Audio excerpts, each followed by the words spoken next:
Hi friends, कैसे हैं आप लोग। आज एक बहुत ही पावरफुल ऑल्टरनेटिव मेडिसिन की रेमेडी लेके आया हूँ मैं।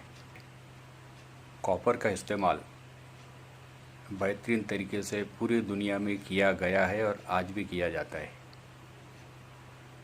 लेकिन पढ़ते हैं, सुनते हैं कि तांबे के लोटे में पानी पीने से 3 दोष कम होते हैं, कफ, वात, पित्त। लेकिन साइंस क्या कहता है इसके बारे में और रिसर्च क्या कहती है।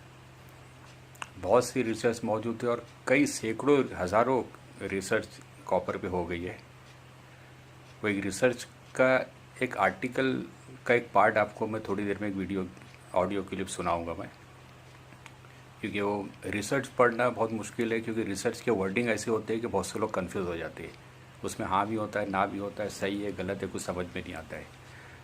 तो एक बहुत ही प्यारा आर्टिकल मिला है मुझे, उसके कुछ पैराग्राफ्स का ऑडियो मैं कुछ ही मिनटों में आपको सुनाऊंगा और उसके बाद मैं आपको आगे की बात बताऊंगा। एंड तक बने रहिए, क्योंकि इसके अंदर कॉपर के साइंटिफिक तरीके भी बताऊंगा मैं, और कॉपर के ज़रिए से इलाज किस तरह किया जाता है, किस तरह किया जाता था, और उसके फ़ायदे क्या है, नुकसान क्या है, और क्या करना चाहिए, और कौन कौन लोग इसको इस्तेमाल कर सकते हैं। तो इसकी शुरुआत में हम बात करेंगे कि हमारे जो कुदरत है, मदर नेचर है, वही सब कुछ हमें सिखाती है, इंसान कहीं से वो कराती है। तो हुआ यूँ कि एक मरतबा कॉलेरा, तब पेरिस के अंदर ये महामारी फैली थी। तो पेरिस के अंदर ये महामारी फैलने के ऊपर काफ़ी नुकसान हुआ, बहुत नुकसान हुआ। लेकिन एक चीज़ ये देखी गई कि पेरिस के अंदर कॉपर से रिलेटेड फैक्ट्रीज़ के अंदर, कॉपर के ऐसी चीज़ों के अंदर कॉपर वर्कर्स हम गए। जो कॉपर वर्कर्स थे उनको कॉलेरा का कोई असर नहीं हुआ। अब ये एपिडेमिक्स आके जाने के बाद में लोगों को जब ये बात समझ में आई कि इसका कॉपर वर्कर्स जो थे इन पे असर क्यों नहीं हुआ, तो कॉपर्स के ऊपर बहुत ज़ोर शोर से रिसर्च शुरू हो गई और कुछ बहुत सी रिसर्च सामने आई और पॉजिटिव रिसर्च सामने आई। हमारी बॉडी को भी हर वो मिनरल की डिफिशेंसी होती है, कमी महसूस होती है, जो हमारी बॉडी के अंदर ज़मीन से रिलेटेड मिनरल्स है। तो इसमें जो रिसर्च आई है वो 2 मिनट बाद बताऊंगा। तो ये रिसर्च के बेस के ऊपर बहुत सी तब्दीलियां आ गई। फ्रांस के अंदर कई हॉस्पिटल्स जो है, उन लोगों ने अपने हॉस्पिटल के टचिंग पार्ट्स जो थे, जहाँ पे टच करते हैं लोग, हैंडल्स वगैरह, फिटिंग्स वगैरह, ऐसी सब चीज़ें और फ्रीक्वेंटली टच सरफेसेस को उन्होंने कॉपर की सरफेस बनाना शुरू कर दिया। उसके बाद में एक बहुत बड़ी तब्दीली ये आई कि लैटिन अमेरिका के अंदर, चिली में, एक फैंटासीलैंडिया एम्यूज़मेंट पार्क, थीम पार्क, दुनिया के बड़े पार्कों में से एक है। इसने भी अपनी जितनी भी फ्रीक्वेंटली टच सरफेसेस थी, हैंड रेल्स है या बैठने की चीज़ें हैं, जो कुछ भी थी जो पब्लिक के कॉमन टच में आती थी, उन सबको बदली करना शुरू कर दिया। और ये सब का आपको रियलाइजेशन उस वक्त होगा जब ये आप ऑडियो क्लिप सुनेंगे।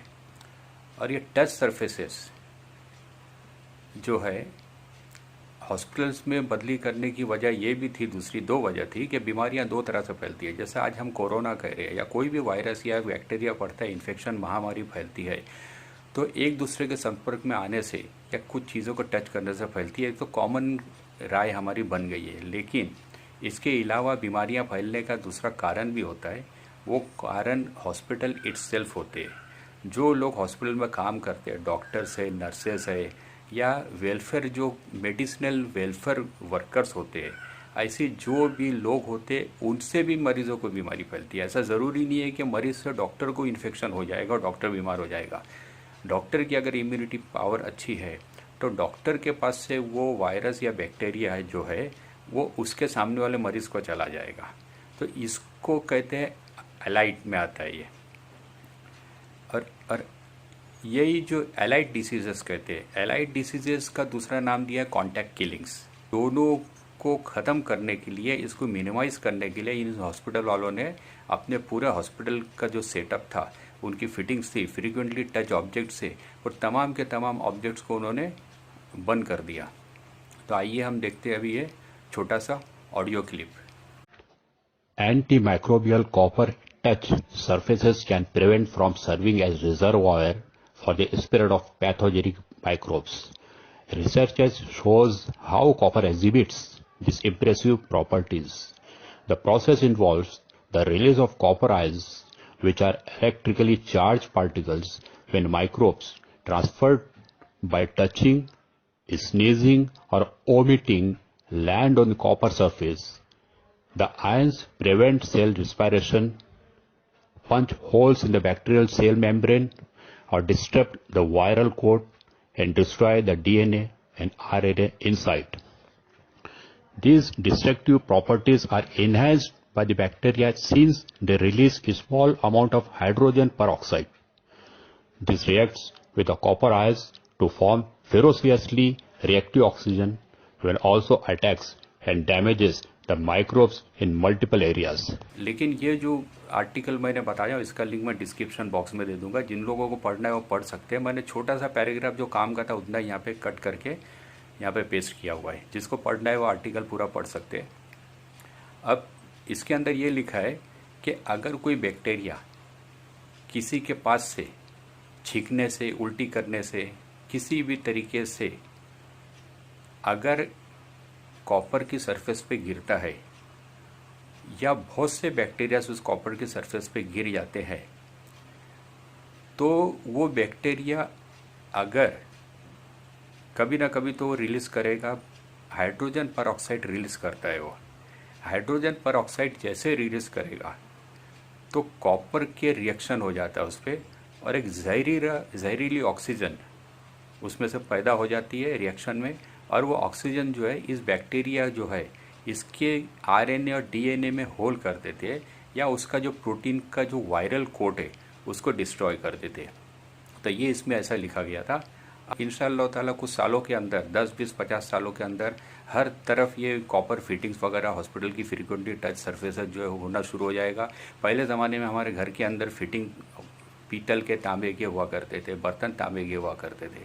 तो इसका सब वजह यही था। चाय ईरानी बेकरी के अंदर चाय जो बनती है तांबे के उसके अंदर बनती है। नहाने के बर्तन जो थे हमारे समावर, जिसमें पानी गर्म होता था, तांबे का हुआ करता था। तो ये सब जो है पानी को साफ़ करता है ये। अब हम अगर बात करते हैं तो कॉपर का इस्तेमाल कदीम ज़माने से चल रहा है। इंडिया के अंदर भी हम तांबड़ा जल की बात करते हैं, लोटे में पानी भर के रखते हैं, सुबह पीते हैं तांबे के। और उसके बाद में चीन के अंदर इसका कदीम ज़माने से यूज़ हुआ। इसका सबसे बड़ा इस्तेमाल जो दुनिया के सामने लाया हिप्पोक्रेट्स ने लाया। हिप्पोक्रेट्स जो है उसको एक तरह से इनडायरेक्ट लेवल पे या डायरेक्ट लेवल पे फाउंडर ऑफ एलोपैथिक मेडिसिन भी कहा जाता है। तो इन्होंने भी बहुत इस्तेमाल किया। इन्होंने इस जो इस्तेमाल किया स्किन के लिए और ज़ख्म के लिए बहुत ज़्यादा इस्तेमाल किया। तो अब इसके अंदर आती है बात कि इसको इस्तेमाल कैसा करना चाहिए, कॉपर का बीमारियों पे क्या इस्तेमाल होता है, किस तरह से इस्तेमाल करना चाहिए, और कॉपर के साइंटिफिक व्यूज़ क्या है कॉपर के लिए, और कौन कौन सी बीमारियां इस पे अच्छी हो सकती है, कौन लोग ले सकते हैं, कौन लोग नहीं ले सकते। ये तमाम जो बातें हैं डिटेल देखने के लिए इसके आगे का सेकंड पार्ट में देखिए, क्योंकि ये वीडियो बड़ा हो जाएगा। तो सेकंड पार्ट के अंदर वो इंशाअल्लाह ताला कवर करूँगा, और उम्मीद है आपको ये वीडियो पसंद आया होगा। और सेकंड पार्ट देखने के लिए आप जैसे आएगा वैसा देखने के लिए इस चैनल को सब्सक्राइब कीजिए और बेल बटन भी दबाइए, ताकि नोटिफिकेशन आपको जैसे ही सेकंड पार्ट लोड हो मिल जाएगा। इंशाअल्लाह ताला बहुत ही इम्प्रेसिव और बहुत ही बेहतरीन आपको सेकंड पार्ट मिलेगा।